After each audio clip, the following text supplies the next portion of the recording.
jiran dia dapat, nikmat jiran dia dapat. Jadi kita buat ibadat. Sudah tentu akhlak dia. Kita kat Mekah hati kita bersih tu kan.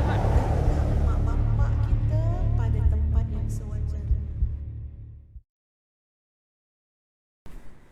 أعوذ بالله من الشيطان الرجيم بسم الله الرحمن الرحيم السلام عليكم ورحمة الله وبركاته إن الحمد لله نحمده ونستعينه ونستهديه ونستغفره ونعوذ بالله من شرور أنفسنا ومن سيئات أعمالنا من يهده الله فلا مضل له ومن يضلل فلن تجد له وليا مرشدا أشهد أن لا إله إلا الله وحده لا شريك له وأشهد أن سيدنا محمدا عبده ورسوله وقال الله عز وجل بعد أعوذ بالله من الشيطان الرجيم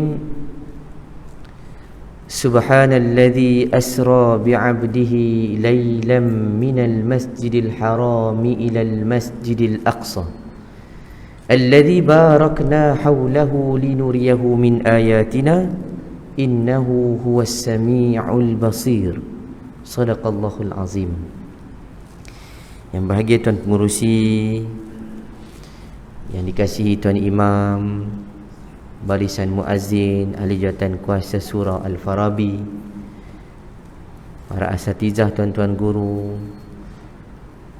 tuan-tuan, puan-puan, hadirin, hadirat, muslimin, muslimat, imam yang ada dalam surau kita, wa imam yang sedang menonton secara langsung di alam maya. Mudah-mudahan Allah himpunkan kita semua dalam keadaan kita diberikan dan dikurniakan keberkatan. Dan juga seperti mana yang disebut oleh Nabi sallallahu alaihi wasallam, yang juga diungkapkan oleh saudara Tuan Pengerusi tadi, man salaka tariqan yaltamisu fihi ilman sahhalallahu lahu tariqan ilal jannah. Mudah-mudahan kita ni orang yang tak berapa lah nak baik sangat, tapi bercita-cita untuk menjadi orang baik. Kita ni taklah alim sangat, bercita-cita untuk tak jadilah orang jahil. Mudah-mudahan perkumpulan kita dalam majlis ilmu, walaupun kita ni bukannya minat sangat berilmu ni sebab kita tahu kita ni jahil, tapi setidak-tidaknya keinginan kita untuk duduk dalam tempoh yang terhad ini, pernah satu ketika hadir dalam majlis ilmu, Allah perkenankan doa kita. Mungkin ini di antara perkara yang namanya kebaikan yang paling berat, timbangan kita membuatkan kita mudah untuk masuk syurga Allah Subhanahu wa taala. Mudah-mudahan ya, dalam tempoh masa kita tahu balik kerja penat kan, nak main mayang pula satu hari di masjid, kedua nak dengar ceramah pula. Nak dengar ceramah ni ibarat kita nak dengar kena pasang telinga tunggu orang beletiak. Gitulah. Nama tazkirah ni peringatan. Kalau nak pergi beli belah, pergi kat shopping komplek. Peringatan ni benda yang kadang kita lupa. Ada benda yang kita tak tahu. Tapi tak apa tuan-tuan. Mudah-mudahan duduknya kita, beradanya kita dalam majlis ilmu ini, Allah perkenankan setiap doa kita semua. Imam yang dalam keadaan kesulitan, Allah berikan kepada kita jalan keluar. Imam dalam keadaan sangkut hutang, mudah-mudahan Allah permudahkan. Mungkin dalam keadaan kita ada perselisihan pendapat, pandangan, sama ada dengan adik-beradik, sahabat handai maupun isteri suami kita, mudah-mudahan Allah pelembutkan hati kita, Allah bagi jawapan untuk kita damai semula. Begitu juga dalam hidup ni, kalau kita hari ni Allah berikan kepada kita mungkinlah sikit ujian ya, dengan kesakitan, mudah-mudahan di sana ada syifa, kesembuhan ya, sama ada dengan keadaan kita berubat ikhtiar, ataupun mungkin ubatnya ialah dengan kita mendengar kalam Allah Azza wa Jalla. Jadi tuan-tuan, sahabat-sahabat rahimakumullah sekalian, pada malam ini saya tak nak ambil tempoh masa yang lama sebab saya hanya diberikan maghrib sampai isyak kan. Lepas tu kita bagi laluan azan. Kalau ada lebih masa kita tambah lagi lebih kurang sejam setengah. Kalau ada masa, saya tahu tuan-tuan tak ada masa, sibuk belaka ni, semua sibuk ni. Kita ambil masa singkat saja tuan-tuan. Lagipun cerita yang saya nak ceritakan ni benda yang kita selalu dengar, terutama apabila masuknya bulan Rejab ya, peristiwa agung Nabi kita Muhammad ibn Abdullah sallallahu alaihi wasallam, iaitu tentang keadaan diperjalankan Nabi kita sallallahu alaihi wasallam ini daripada Masjidil Haram ya, Makkah, ke Masjidil Aqsa di bumi Palestin, kemudian dibawa untuk bertemu Allah Azza wa Jalla.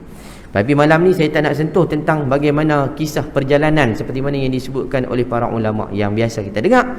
Tapi saya nak mengambil sisi pandang yang lain untuk mengambil beberapa ibrah daripada kisah ini. Sebab tajuk saya ialah membumikan. Membumikan. Masya Allah tu. Nak kena tanam betul-betul tuan-tuan. Tak apalah tuan-tuan, muslimin muslimat rahimakumullah sekalian. Dalam surah Al-Isra ayat 1 yang saya bacakan tadi, mengandungi kisah besar, kisah agung ini yang seluruh manusia ketika Nabi SAW menerima peristiwa ini dan Nabi menyampaikan cerita ini, bermulalah saat itu sekalian manusia melihat tentang betapa besarnya tanda-tanda kebesaran Allah Azza wa Jalla. Pun begitu tuan-tuan, sahabat-sahabat rahimakumullah sekalian, menariknya agama Islam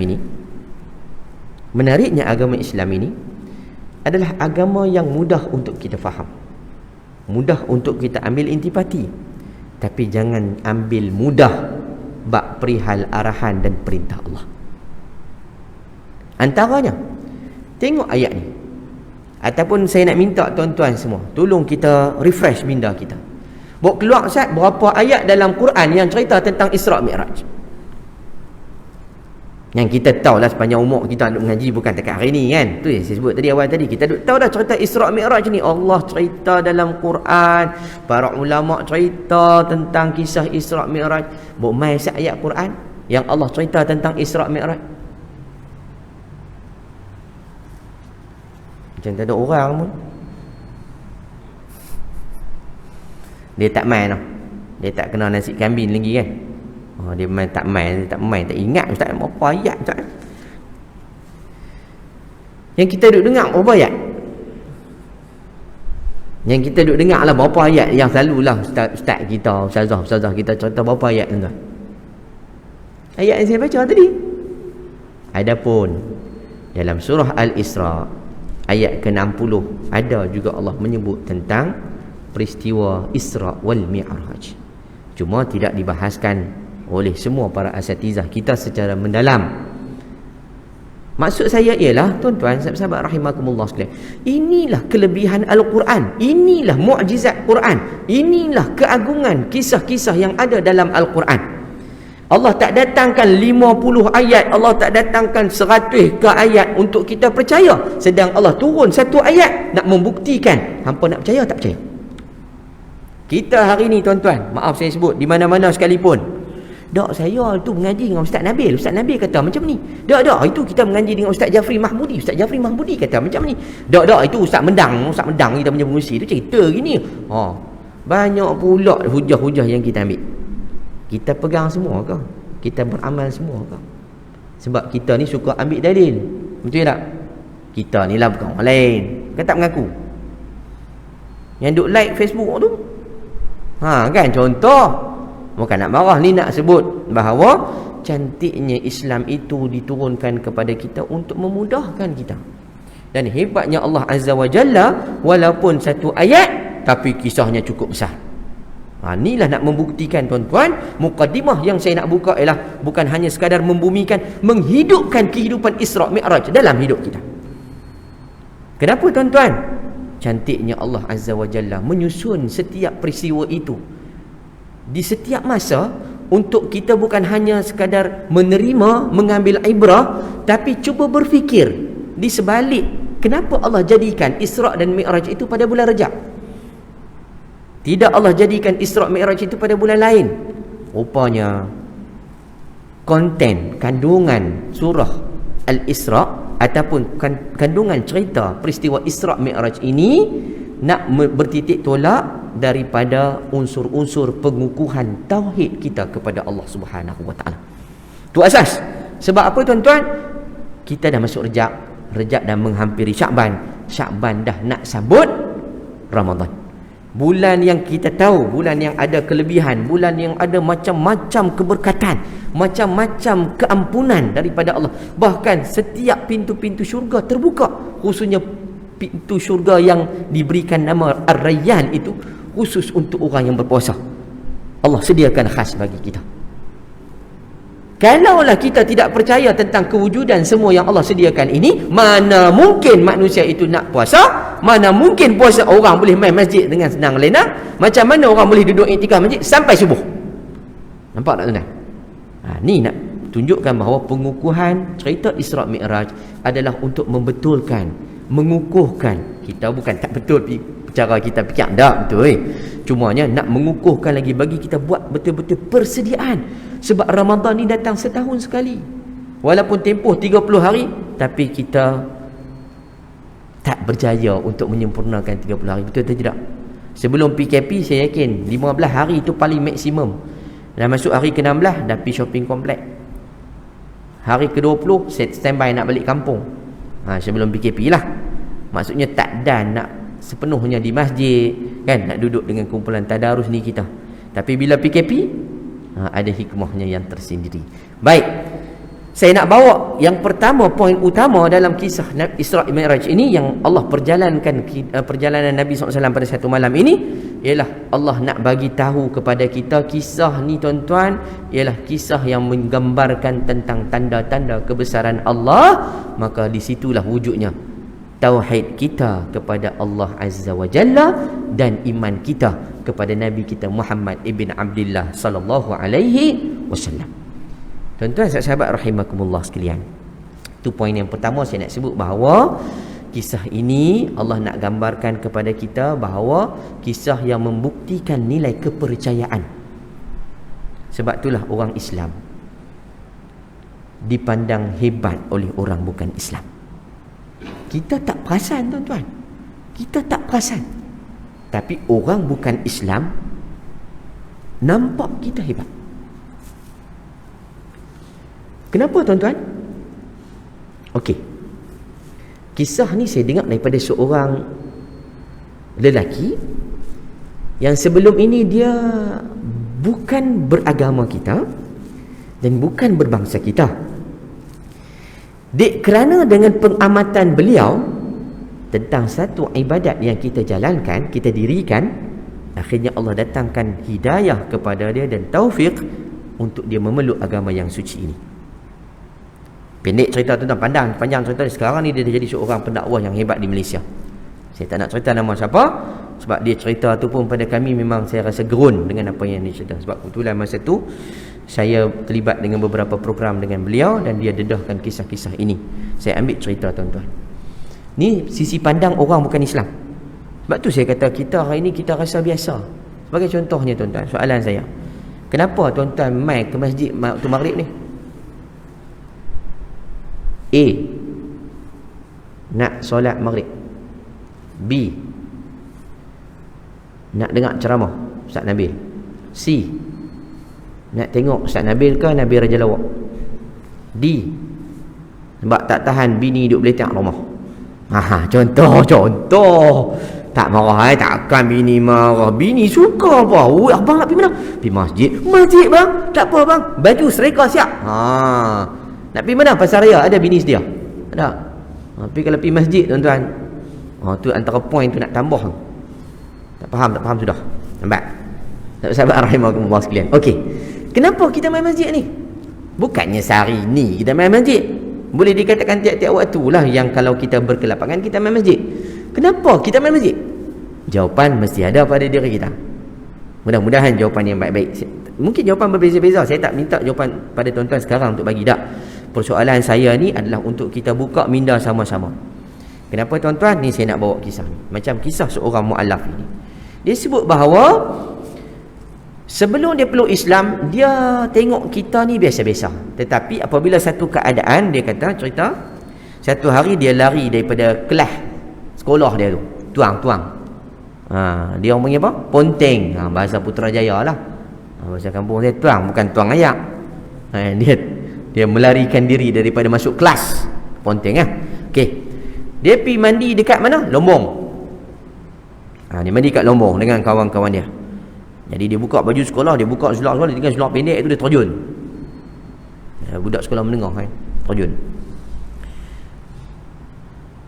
Ni cerita benar. Dia cerita dekat kami. Dia kata, masa saya terjun tu, sekali tu saya terjun, bukan misalnya, kali tu saya terjun tu, Tiba-tiba saya terdengar satu suara yang mai daripada dasar.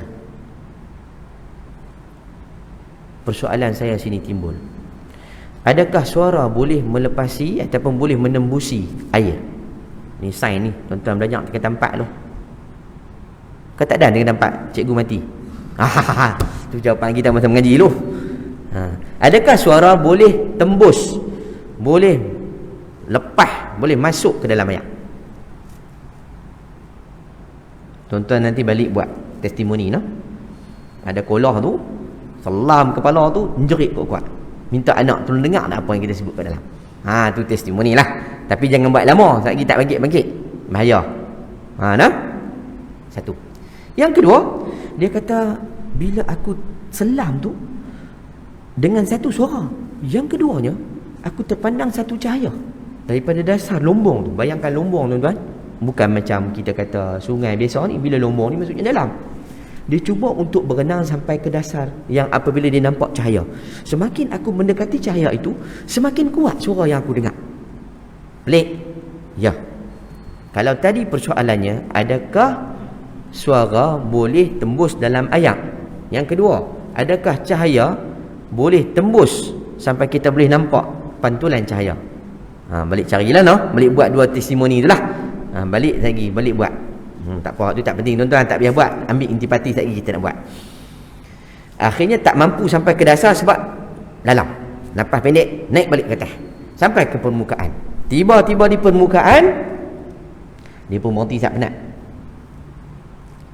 Suara yang dia dengar daripada dasar, dia dengar yang sama daripada permukaan tepi kawasan lombong tadi. Pelik lah. Tu saya tanya tadi, adakah suara kalau orang menjerit daripada atas, kita duduk darat ni, adakah boleh masuk sampai dasar sungai, dasar ayak ni? Tu. Jadi dia kata dengar sama, suara yang sama, tapi tak ada cahaya lah. Cuma dia tengok suara tu mai daripada satu bangsal buruk. Kalau kita kata istilah bahasa kita, pondok lah. Rumah lah, rumah. Kan rumah buruk.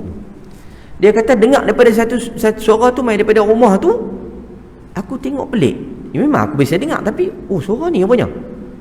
Dan dia kata dengan satu suara, satu sebutan, seorang, 2, 5, 10 orang mai kawasan rumah tadi.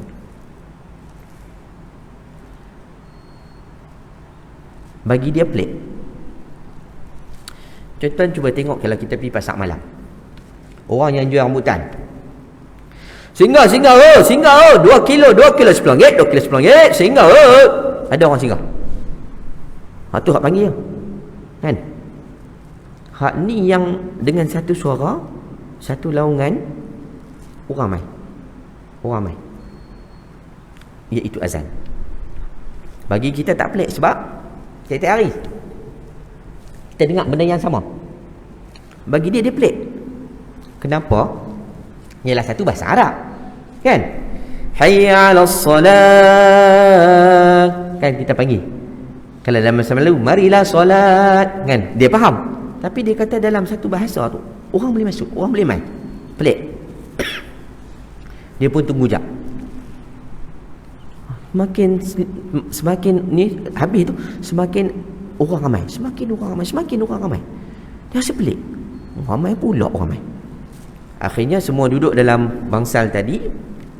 Kemudian dia perhati, seorang pakcik tua dah beruban, berjanggut, bangkit duduk depan. Apa yang dia buat? Dia sebut juga dengan satu perkataan, orang semua bangkit kan, saf kan. Kemudian apa yang dia buat? Dengan beberapa pergerakan tanpa menoleh ke belakang, orang belakang seolah-olah faham dan ikut tanpa dipaksa. Kita tak perasan kan bila tu imam Allahu Akbar, orang belakang follow. Ada orang belakang terajang dia kan, ada orang belakang buat macam tu kat dia kan, nampak tak? Walaupun dia sebut kat kami dalam bentuk bergurau dan jenaka lah, kita fikir-fikir balik, betul lah, kita tak perasan tuan-tuan. Bayangkan pakcik tua.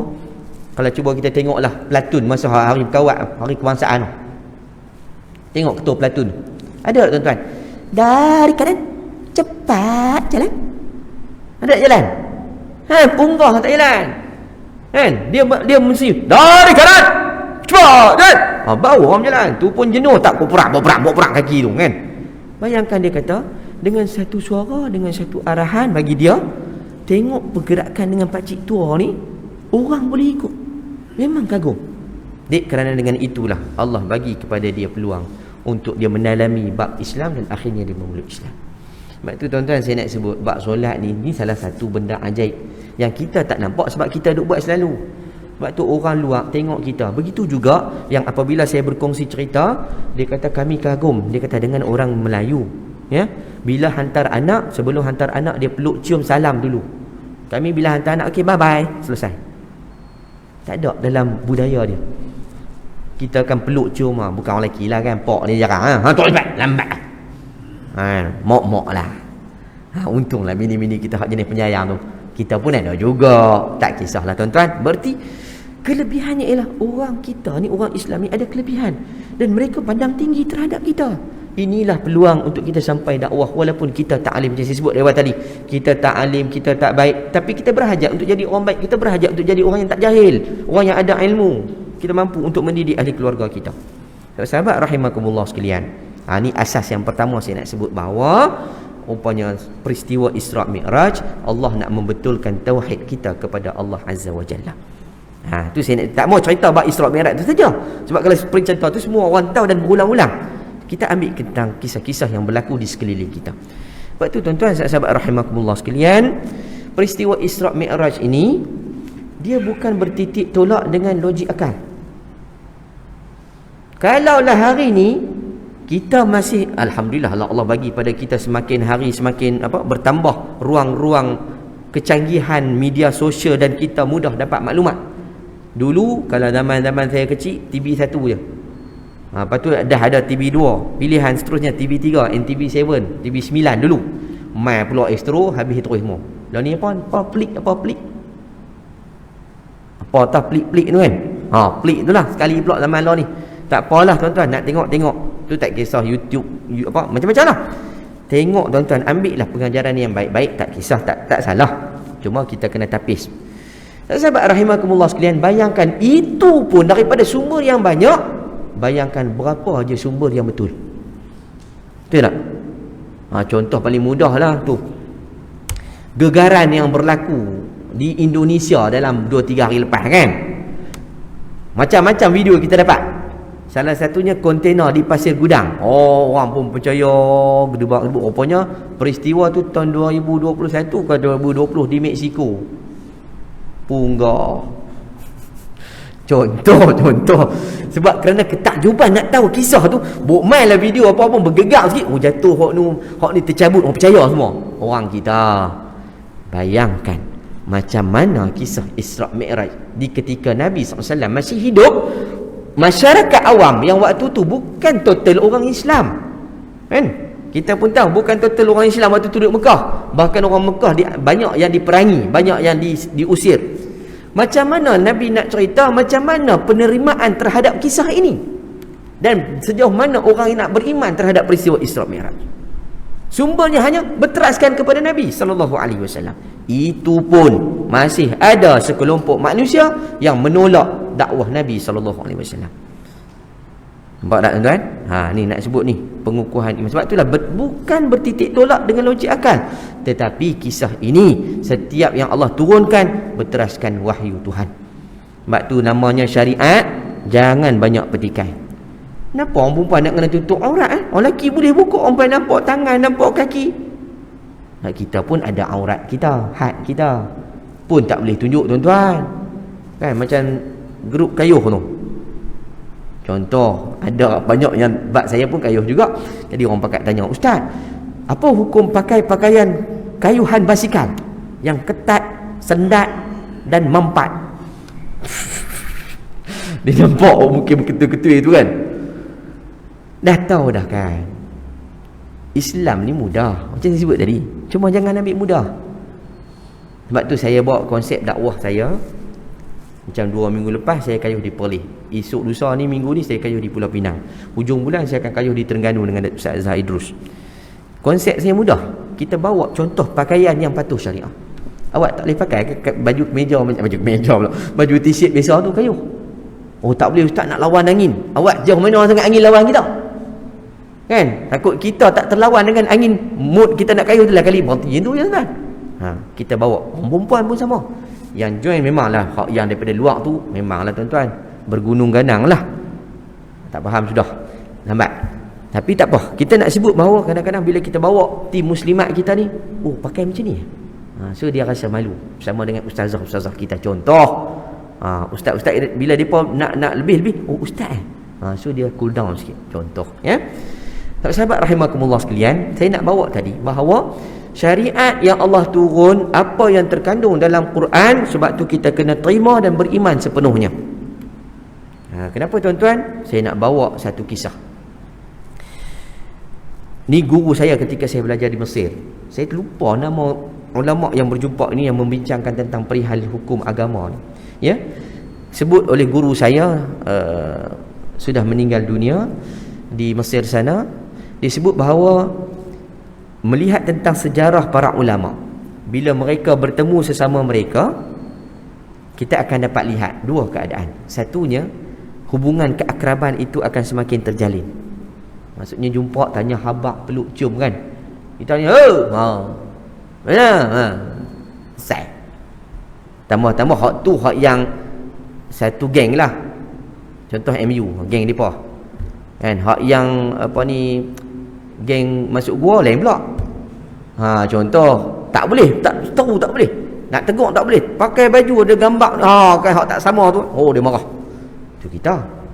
Tu kata guru saya, bila para ulama jumpa, keakraban mereka semakin intim. Yang kedua, mereka tak bincangkan perihal dunia lebih daripada perihal agama. Kita hari ni lagi makan mana? Kita lagi ada kuliah, ada makan tak? Okey, makan kat mana? Cantik. Kambing. Kambing golek apa tau? Hin 2 kali dah ni. Tak faham sudah. Kan? Yang ceramah dia tak tanya, dia tanya apa yang dapat. Kita. Saya nak bawa kisah ni tuan-tuan untuk kita ambil iktibar. Dua ulama ni datang berjumpa, bukan hanya sekadar nak tanya khabar, sambil-sambil tu mereka berbincangkan tentang perihal kita nak lihat hari ni Quran yang dipandu dengan wahyu Tuhan itu, dengan sabda Nabi SAW yang melengkapkan kehidupan kita sebagai manusia. Nak tengok sejauh mana kita mampu berfikir dengan logik akal. Diperbincanglah dua orang. Soalan pertama yang diajukan, saya ajukan kepada tuan-tuan dan puan-puan semua. Soalan pertama, antara lelaki dan wanita, mana yang lebih lemah? Guna logik akal. Antara lelaki dengan wanita, antara perempuan dengan lelaki, mana yang lebih lemah? Jantan dengan tina, mana satu lemah? Goyak sat. Kah? Takkan tak boleh fikir. Oi, naya ni. Buat gaya macam kuliah kita nak kena lajak sama aku sebelah ni. Kalau cara macam ni lambat nak jawab ni. Tak marah dah saja gurau. Jawapan kita mudah ya. Yalah yang paling lemah perempuan ke sajak. Hais. Waktu terlebih tuan-tuan, ya. Tak ada. Kita tahu memang logik akal manusia perempuan. Tapi tengok pula macam mana pembahagian hukum faraid. Laki dapat berapa? Kalau biasalah anak laki ataupun orang laki dapat separuh. Perempuan dapat suku atau 1/8. 1/4 atau 1/8. Tu contoh-contoh,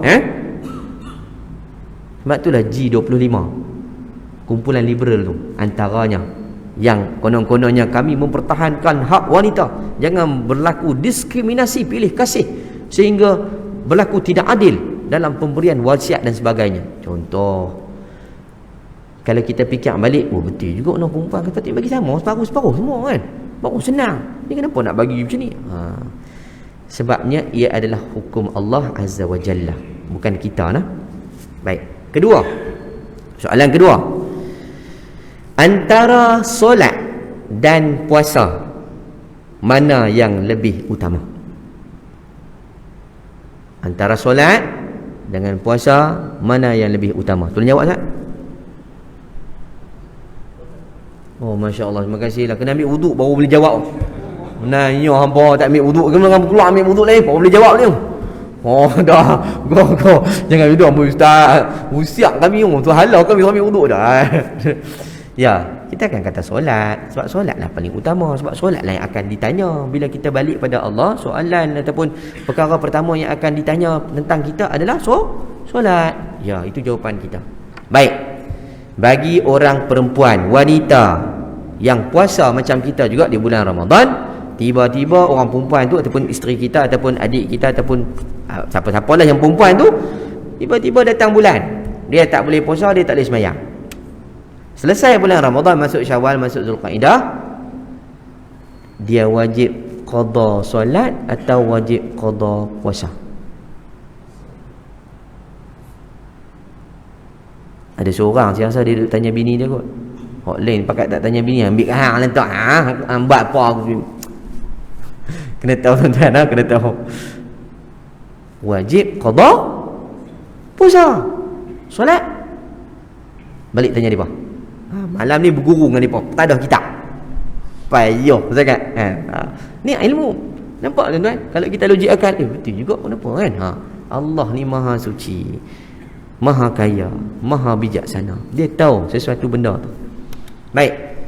Soalan ketiga. Ni bab ilmu tuan-tuan, bab dia.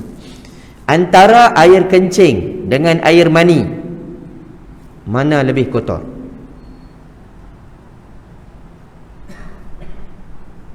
Berkerut dah tengok. Lek. Takkan tak nak tengok dua-dua tu. Kan? Ayak kencing dengan ayak mani. Ni bab ilmu tuan-tuan. Bukan nak benda tak elok kan. Antara ayak kencing dengan ayak mani, mana lebih kotor? Ayak kencing. Sebab ayak kencing kita panggil ayak dalam mutanajis, dalam golongan air yang bernajis. Air mani payah juga no. Apa saja nak bagi kita tu, kata bab Islam cerita ilmu tuan-tuan, tak rugi. Baik, cuba tengok. Kalau kita kata tadi ayak kencing najis, ayak mani kuranglah sikit kotor, jadi tak apa-apa najis. Okey, kita kencing kan, kita kencing pula dah, jangan kencing orang. Faham tak? Jangan kencing kawan kan. Kalau kita buang air kecil kan, kita basuh tang mana? Basuh anu tu je lah. Dia. Sedangkan yang tu paling kotor, lebih kotor daripada air mani. Kalau terkeluar mani, boleh basuh tang tu je. Bila kita berhadas besar kan, mimpi ke bersama isteri ke kita kan, kita basuh tang tu lah. Buang-buang kotor-kotor tu ya. Tahu?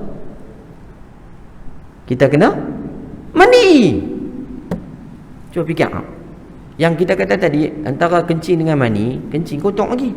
Tapi kencing pasal apa? Kita basuh tu je. Kalaulah Allah syariatkan kepada kita, kencing pun kena mandi tuan-tuan. Bawa tuala, bawa baju spare. Pergi kerja, pergi sekolah, pergi mana? Nak pergi mandi. Selang 2-3 jam lah, pergi mana? Pergi mandi. Dah terkencing. Tu tak kira terkencing berambuk lagi. Tuan-tuan nampak tak? Islam tu mudah. Sebab tu kadang-kadang kita tak boleh nak jangka benda yang Allah dah syariat ni, benda yang Allah dah susun dengan mudah. Walaupun kita kata macam tak apa-apa nak betul, tak apa nak adil, kalau dengan fikir, dengan logik akal. Sebab itulah Sayyidina Ali karamallahu wajhah pernah sebut, "Lau kana ad-dinu bir-ra'yi lakana asfalul khuf aula bil mashi min a'lahu." Kata dia, jikaulah agama ini bertitik tolak dengan logik akal, mana mungkin orang yang pakai khuf, stokin kulit tu. Kalau negara kita ni jarang jumpa, terutama orang Arab ataupun orang yang di negara musim sejuk dan musim 4 musim tu, dia akan pakai stokin kulit tu. Kita bila pakai stokin kulit, terutama bila kita dalam keadaan musim sejuk, kita boleh tak menanggalkan ketika mana kita nak ambil uduk. Mazhab kita Syafi'i, mazhab lain juga bersepakat bahawa bila kita ambil uduk, tak buang stokin tu, time kita ambil, yang lain ambil penuh lah.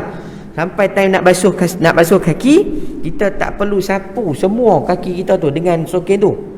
Nanti tuan-tuan bubuh kaki tu dengan bubuh bawah ayak tu tuan-tuan, masuk dalam stokin pula tu, dia ketebak lekat kan. Tak. Cara dia ialah kita hanya sapu di bahagian atas sahaja. Sebab tu Sayyidina Ali kata, jikalaulah agama ini bertitik tolak dengan logik akal, mana mungkin orang yang pakai khuf nak kena sapu di bahagian atas. Sebab yang kotak di bahagian tapak kaki. Nampak? Inilah dia.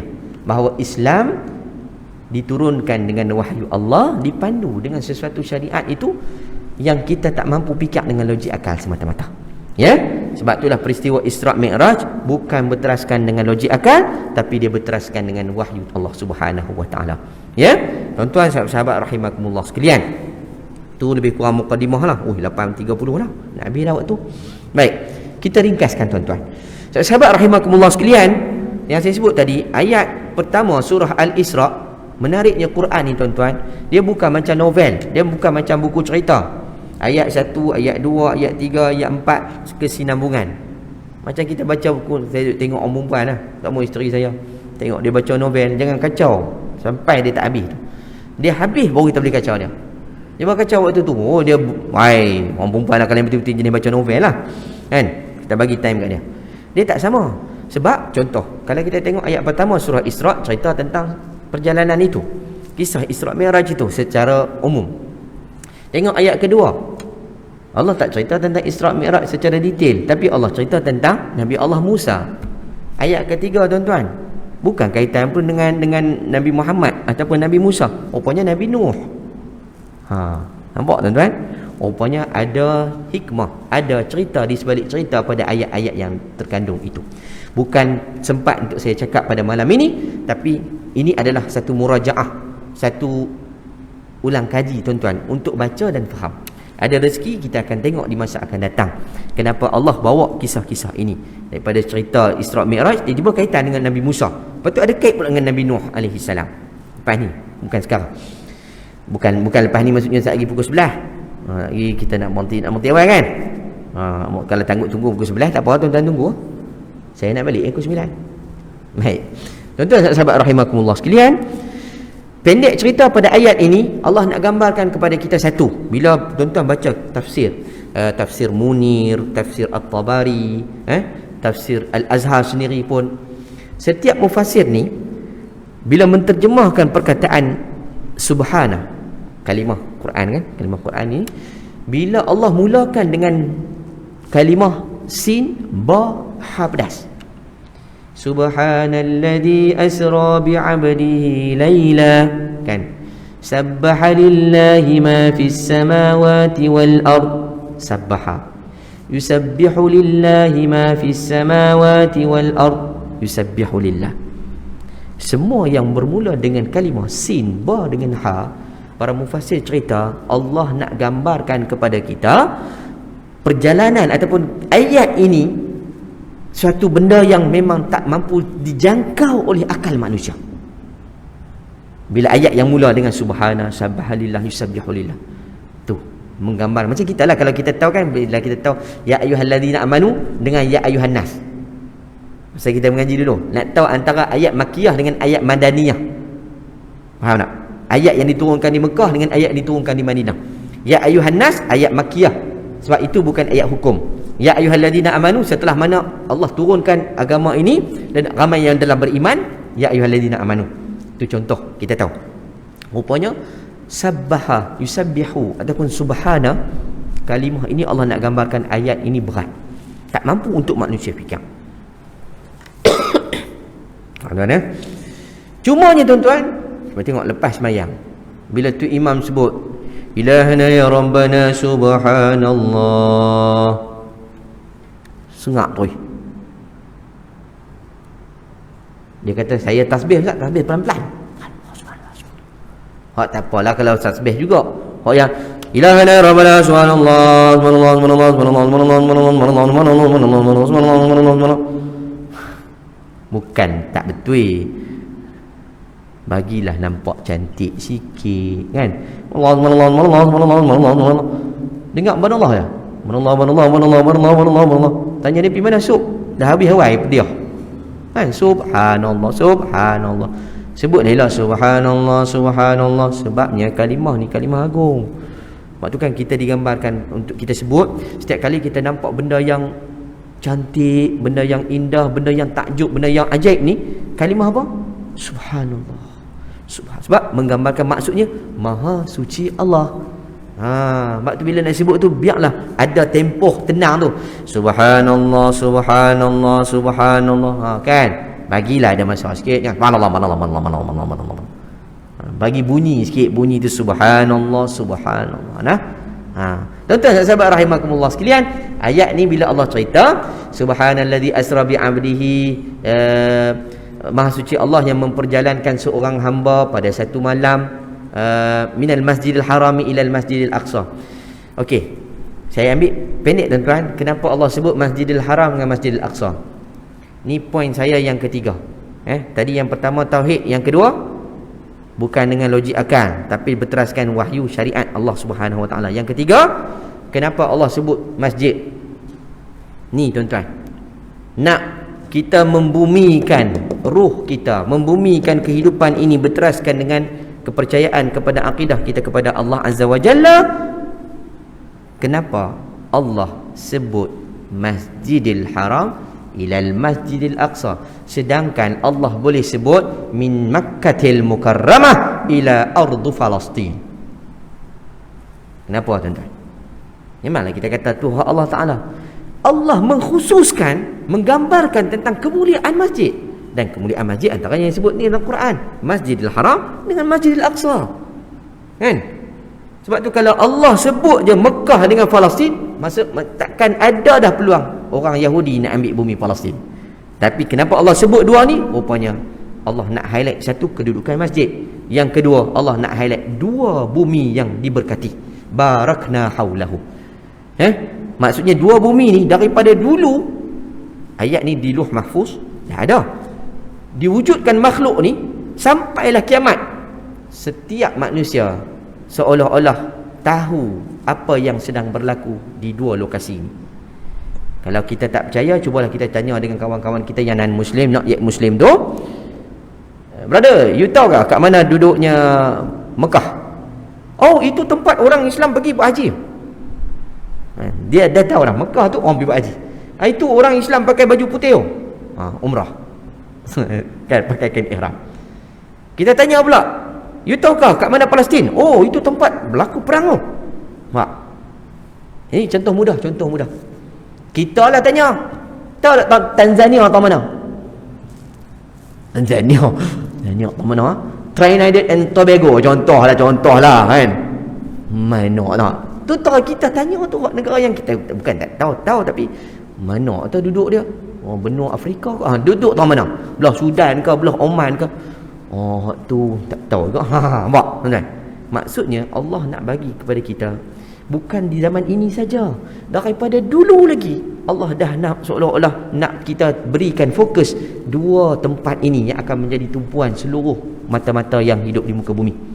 Ya, kalau kita tahulah Mekah tu memang juga menjadi tumpuan untuk orang nak berebut di situ, tapi Allah telah letakkan kemuliaannya, akhirnya tidak boleh orang bukan Islam masuk ke bumi yang namanya tanah haram, Ardul Haram. Ya. Yang kedua, cuba tengok di Masjidil Aqsa. Sebab tu kena faham, orang Islam berebutnya sebab kita kata itu adalah azan lah. Oh, okey, kita berhenti jangan, kita bagi laluan azan. Lagi kita sambung sikit lagi sebagai mukadimah, penutup kita insya-Allah. Wallahu a'lam.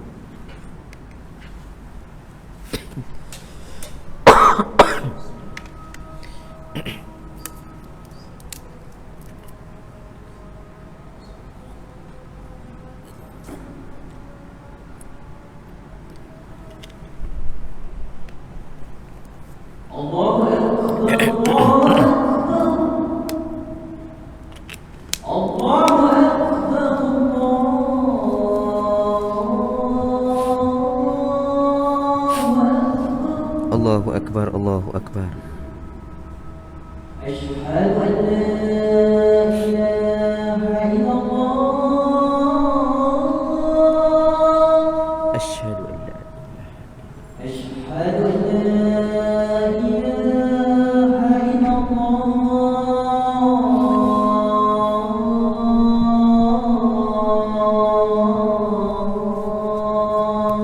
Asyhadu an la ilaha illallah.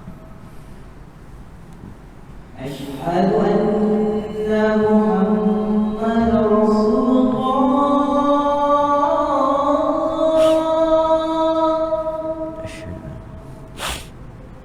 Asyhadu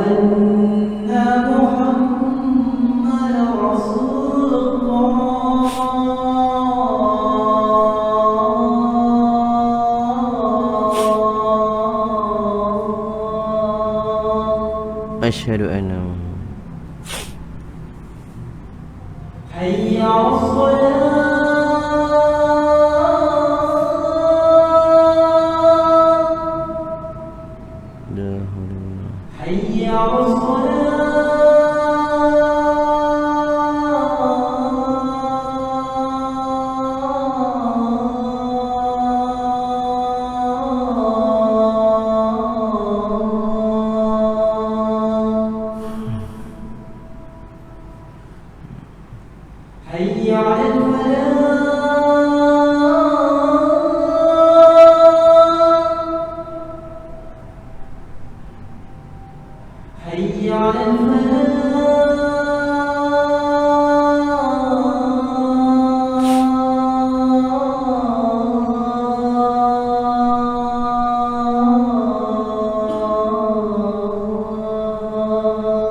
la haula wala quwwata illa billah.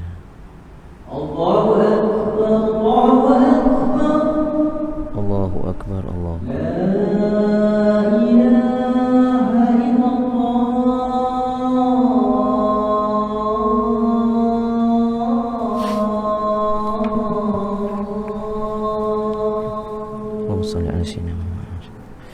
La ilaha illallah Allahumma rabb hadhihi da'wati tammah salatul qa'imah ati sayyidina Muhammadan wasyata wal fadlah syarafa wa darajatal aliyata rafi'ah wa ba'athu maqam mahmudan allati.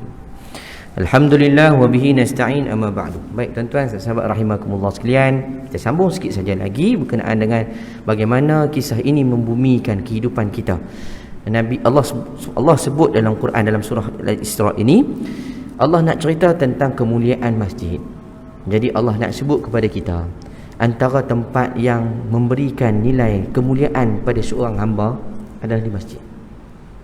Itu bila saya jumpa dengan beberapa kali program-program yang melibatkan pelajar-pelajar bermasalah terutamanya, saya selalu sebut kepada adik-adik ni, saya kata Allah tak pernah hina kita, melainkan kita meletakkan diri kita dalam kehinaan. Allah tak pernah mengaibkan kita, tapi kita sendiri yang mencari keaiban diri kita sendiri dengan pendedahan yang berlaku. Maka Allah sedia pada kita satu tempat yang mulia masa hidup ni, iaitu rumahnya, masjid, surau ke yang kita sebut tu, tempat orang berkumpul sembahyang dan buat kebaikan dalamnya. Dia kata, Ustaz, kami ni apa benda tak buat Ustaz? Kalau takat merempik tu orang dah jakah marah kami biasa. Merompak kami buat. Masa saya pergi dekat sekolah Henry Geni, dekat apa nama situ apa nama kawasan tak ingat dah, Melaka tu kan, Henry Geni kan. Muda-muda lagi tuan-tuan, macam bayar adik-adik kita lah. Jadi bila tengok tu muka handsome, macam-macam penyanyi-penyanyi muda-muda BBNU tu kan, umur belasan tahun. Saya tanya, ni pasal apa? Kes apa adik? Saya bunuh mak saya. Ni pasal apa? Saya rogol. Ni pasal apa? La ilah. Dengar tu macam takut, tapi memberanikan diri dalam senyuman.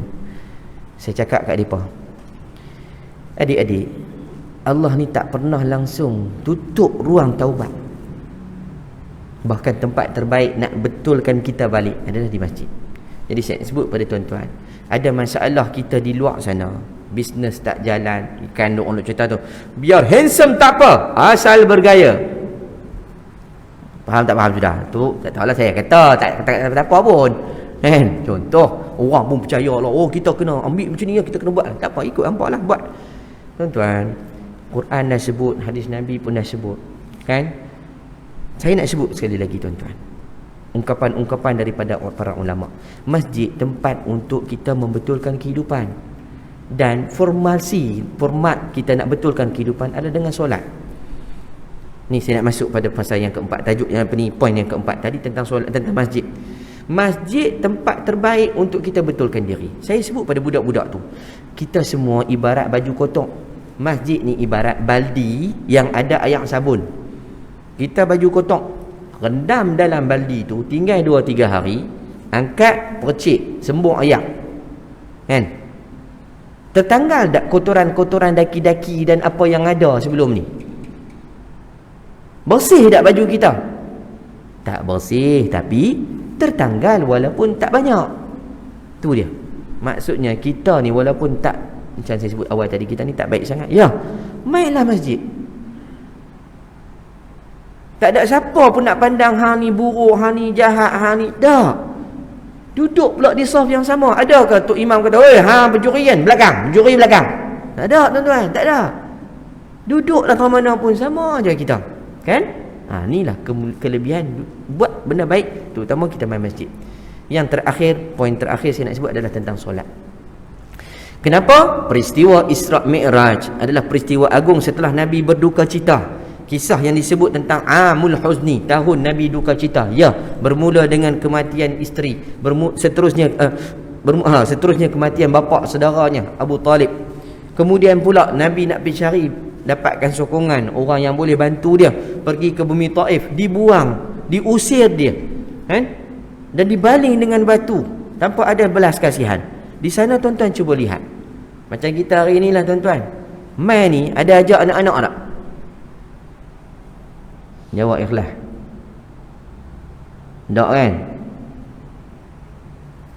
Tak marah, tak marah, bukan marah sebab tahu dah, "Ustaz, kami bawa budak-budak ustaz lagi melari ustaz." Ya, tak apalah, itu pandangan kita, tak salah. Okey. Saya nak sebut tentang kisah ni di Taif. Kenapa tuan-tuan? Cuba tengok ni, satu kita tak ajak, okey. Tak apalah. Bukan tak ajak tu sebab kita tahu mungkin anak kita penat, tak mau ganggu majlis. Ya, bagus. Alhamdulillah pemikiran kita baik. Cuma cuba tengok tuan-tuan, bagaimana orang tua yang ada perasaan ni tak puas hati dekat Nabi. Ya, dia boleh usir Nabi. Tapi bagaimana budak-budak yang hatinya suci boleh ambil batu baling dekat Nabi? Siapa yang sogok mereka? Siapa yang suruh mereka? Siapa yang minta buat macam tu? Melainkan orang tua.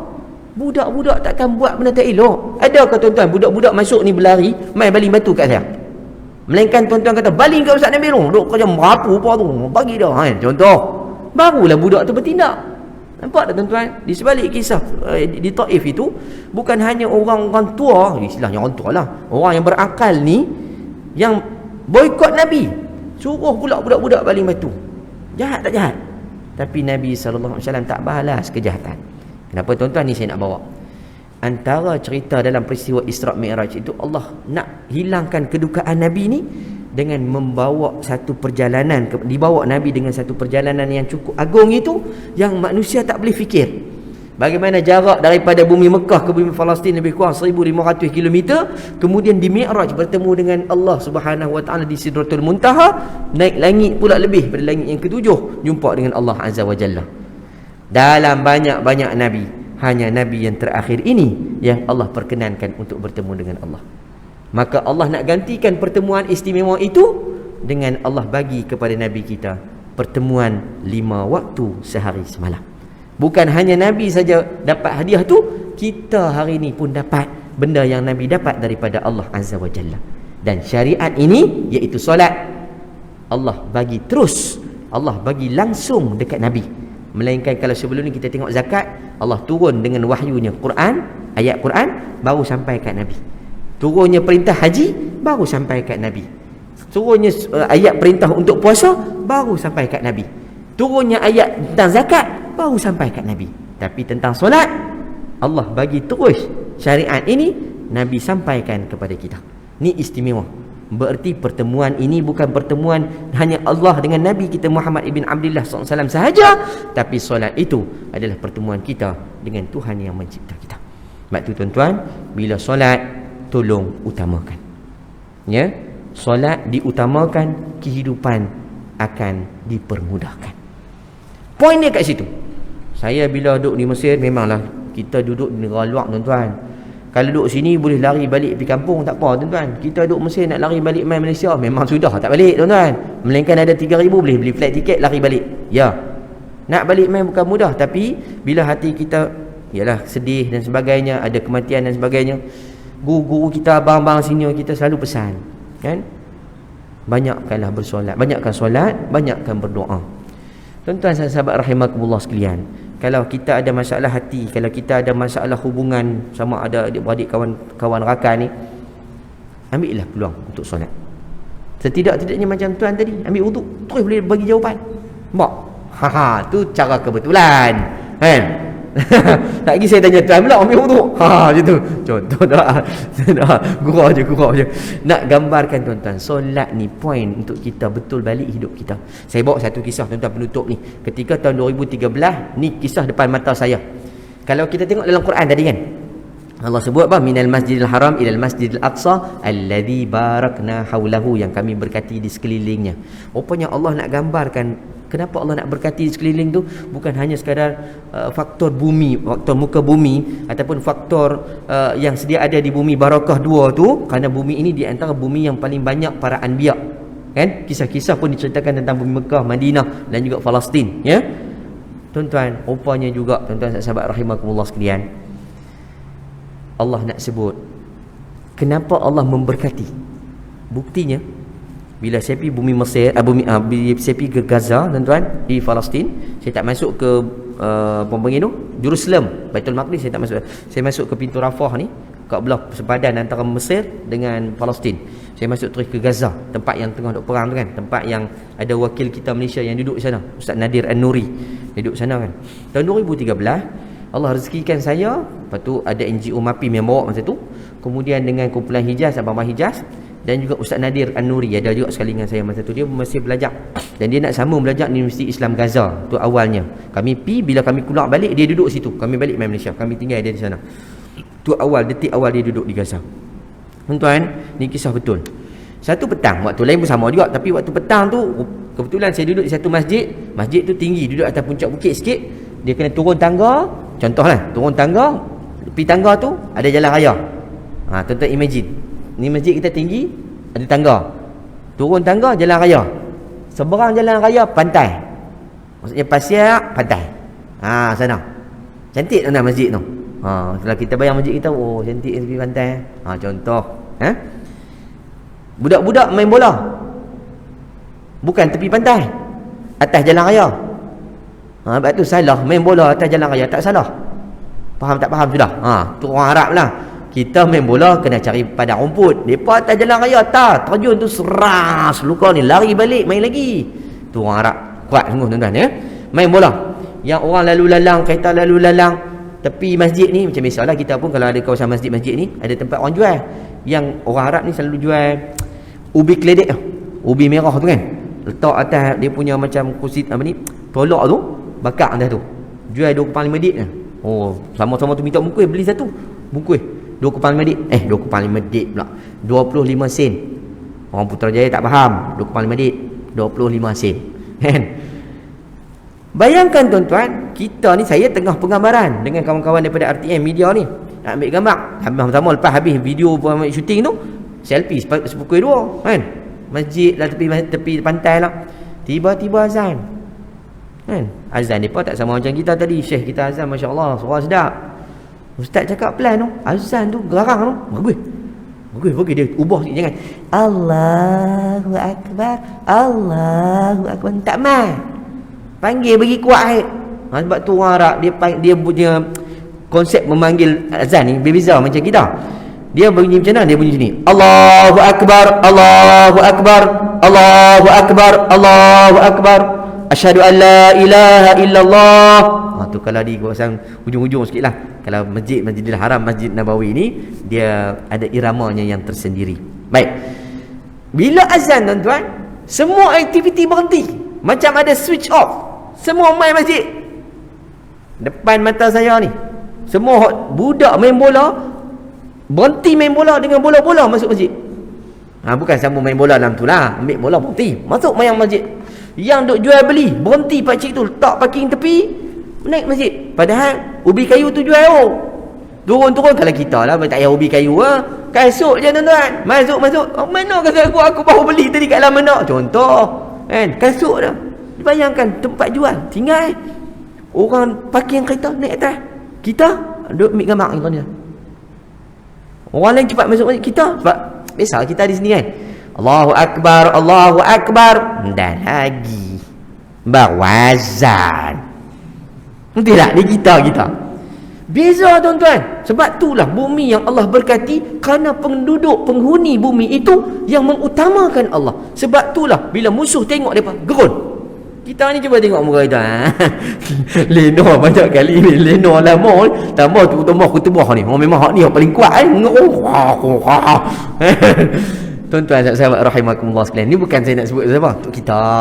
Sama juga hak cakap ni pun lebih kurang tuan. Saya bila pi tu baru saya ambil pengajaran. Allahu Akbar. Tu satu. Bila azan, depa macam terus berhenti benda lain, sembahyang. Allah izinkan saya pergi sampai ke rumah Al-Syahid Ahmad Ismail Yasin. Ahmad Ismail Yasin antara pengasas Brigade Izzuddin Al-Qassam, tentera Wataniyah yang jaga kawasan Gaza, yang mati tak silap saya 2001 ke 2002, yang kena serangan bom Apache tu pagi subuh tuan-tuan. Anak dia cerita pagi itu subuh, ayah dia ni apa kalau bahasa orang putih, useless, tak boleh guna tangan, tak boleh guna kaki, tak dapat guna. Dia jadi macam OKU, jadi terpaksa orang tolak pakai kursi roda. Pagi itu lepas mayang subuh, keluar daripada surau mereka tu, surau kita ni cantik lah, surau mereka dalam bangunan rumah. Keluar surau tu, Apache tunggu depan surau dah.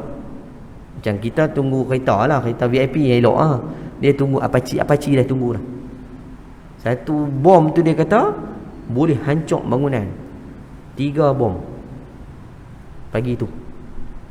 Yang takjubnya ialah badan dia tak berkecai, cuma kepala tengkorak dia je pecah.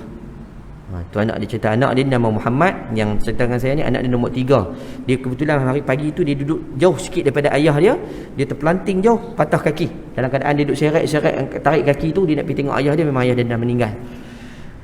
Dia cerita kat saya sampai tahap gini, dia kata ayah tu bila sebut tentang pakcik itulah Syekh Syahid Ahmad Ismail Yasin ni, dia ni dah tak boleh guna tangan, tak boleh guna kaki. Ibarat kalau kita kata tak boleh angkat takbir lah, tangan dia tak boleh macam kita ni, dia hanya mungkin ada cara dia yang tersendiri. Baik, orang tua ni tak pernah miss, tak pernah terlepas sembahyang fardu berjamaah di surau, di masjid. Saya masa nak mula masuk tu, perkara pertama yang saya tengok, kerusi roda yang dia kena bom tu, dia dah bubuh dalam satu balang kaca. Masuk-masuk dengar cerita daripada Muhammad ni, Syekh Muhammad ni, saya terus menangis. Dia kata, aku ni Allah bagi kudrat, tangan kuat, kaki kayu, sampai pergi mana, negeri mana aku tak pergi kan. Contoh, masjid surau dekat rumah aku pun aku jarang pergi. Pakcik tua ni, Allahu Akbar, malu.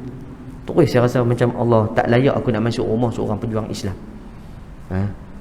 Kita ambil lah pengajaran. Bila sebut tentang peristiwa Isra' Mi'raj, walaupun kita ni sibuk, tak mampu nak main masjid, tolong berhenti daripada buat benda-benda dunia. Bukannya tak boleh buat, boleh, minta off jap.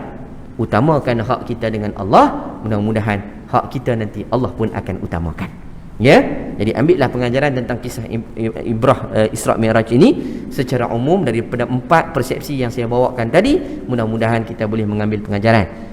Yang tak sempat bersama kita nanti boleh tengok balik hak record di Facebook kan. Mereka rajin tengok di Facebook. Kalau tak boleh, nanti kita main ceramah pula kali lagi tahun depan lah. Begitulah cerita dia, tak boleh nak ulang esok pula kan. Baik, terima kasih tuan-tuan atas peluang yang telah diberikan dan apa-apa yang telah kita boleh ambil pengajaran daripada kisah membumikan perjalanan agung Isra' dan Mi'raj ini. Mudah-mudahan yang baik datang pada Allah, yang lemah, yang kurang datang daripada diri saya. Mohon tunjuk ajar, mohon diperbetulkan, dan mohon untuk sama-sama kita jadikan ia sebagai satu usaha untuk memperbaiki di masa akan datang, insya-Allah. Semoga kita jumpa lagi di lain masa, di lain ketika, insya-Allah. Siru ala barakatillah. Wassalamualaikum warahmatullahi wabarakatuh.